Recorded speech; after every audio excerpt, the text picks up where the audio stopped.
क्या महिला को प्रताड़ित करने वालों ने खरीद लिया डी पुलिस का ईमान? आखिर क्यों अराजक तत्वों को बचा रही डी पुलिस? उप निरीक्षक की सांठगांठ को भांपने में नाकाम थानेदार अरविंद। जिले की कानून व्यवस्था आए दिन चरमराती हुई नजर आ रही है, क्योंकि कानून के जिम्मेदार ही चंद पैसों के चलते इंसाफ की आवाज को दबाने का काम कर रहे हैं। ऐसा डी में देखने को मिल रहा है। थाना प्रभारी अरविंद सिंह की नाक के नीचे महिला को बुरी तरह से प्रताड़ित करने वाले दरिंदे खुलेआम घूम रहे हैं, तो थानेदार साहब कुमकड़ी नींद में मस्त है। चंद दिनों पहले थाना क्षेत्र के घूसापुर मजरे जगदीशपुर में निवास करने वाली महिला खेत में कुछ कार्य करके वापस लौट रही थी। तभी पुरानी रंजिश का बदला लेने की फिराक में बैठे गांव के कुछ अराजक तत्वों ने महिला पर विद्युत का तार फेंक दिया, जिससे महिला बुरी तरीके से जल गई और मौके पर बेहोश हो गई। परिजनों के द्वारा महिला को सामुदायिक स्वास्थ्य केंद्र ले जाया गया, लेकिन महिला की हालत गंभीर होते देखा। प्राथमिक उपचार के उपरांत ही चिकित्सक द्वारा महिला को जिला अस्पताल रेफर कर दिया। बाद में परिजनों ने थाने में पहुंचकर अराजक तत्वों के खिलाफ कड़ी कार्यवाही की मांग की, लेकिन डी पुलिस ने कार्यवाही के नाम पर सिर्फ खानापूर्ति की। शिकायती पत्र लेने के बाद थाने में तैनात उप निरीक्षक हफ्तों तक मामले को दबाने की जुगत करते हैं। नजारे उप निरीक्षक अराजक तत्वों पर क्यों इतने मेहरबान हैं? उप निरीक्षक के भ्रष्टाचारी इरादों को इसी बात से समझा जा सकता है कि हफ्तों बीतने के बावजूद भी डी थाने में इस गंभीर मामले पर प्राथमिकी दर्ज हुई।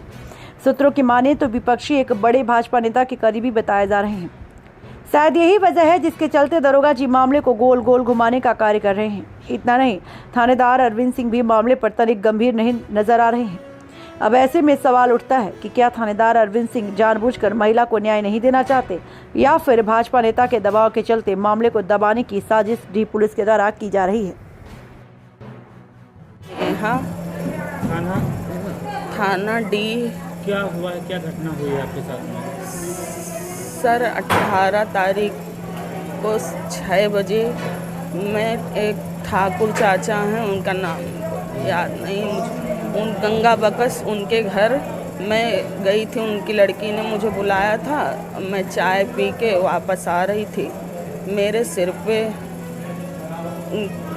भारी वार हुआ और करंट तुरंत शरीर में झंझन झंझन होने लगा और मैं गिर पड़ी चक्कर खाकर, और मैं ज़मीन में मतलब बोल नहीं पा रही थी, ज़मीन में बिन सांस नहीं ले पा रही थी, तड़प रही थी। और कौन थे, क्या नाम था उन लोगों? उनका नाम आशीष,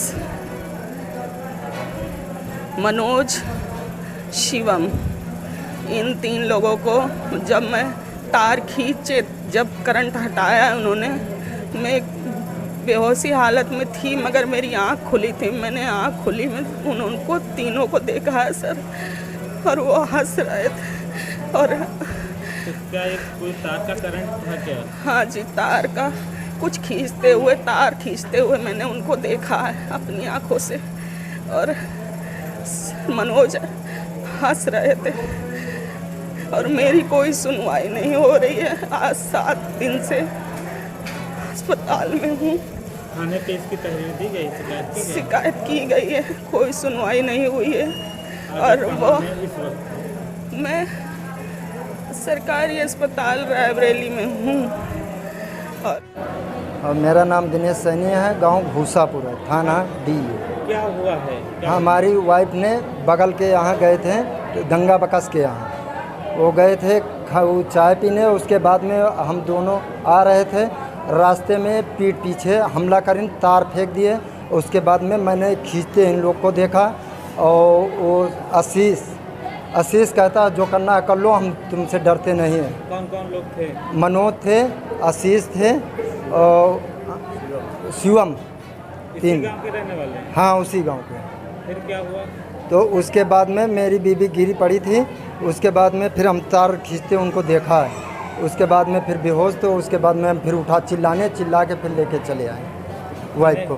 फिर 100 नंबर कॉल की ना, वो आई थी। उसके बाद में फ़ोटो खींचें। उसके बाद में जब 100 नंबर आई तो उसके बाद में कह रहे हैं कि ये अपने आप गिर चुकी है, बिछलिया। कह रहे थे लोग? बस इतना सुना, फिर हमने घबरा के फिर 100 नंबर सर कह रहा है कि मैं। फिर उसके बाद में हम अपनी वाइफ को लेके गए दवा के लिए। फिर एप्लीकेशन जब डालें, थानेदार ने क्या कहा? थानेदार ने अपना लिखा पढ़ी करें ना, उसके बाद में चले गए गाड़ी पे बैठा के मेरे को ले गए। तो उसके बाद में छोटी डिस्पेंसरी थी, उसमें दवाई करवाए ना, फिर कहने सुबह आ जाना, FIR कर देना। से कोई। अगर न्याय न मिला तो क्या करोगे? न्याय सर नहीं मिलेगा तो जान दे देंगे अपना, हम अपनी बीवी को क्या करेंगे, ऐसे तो हम बैठेंगे नहीं।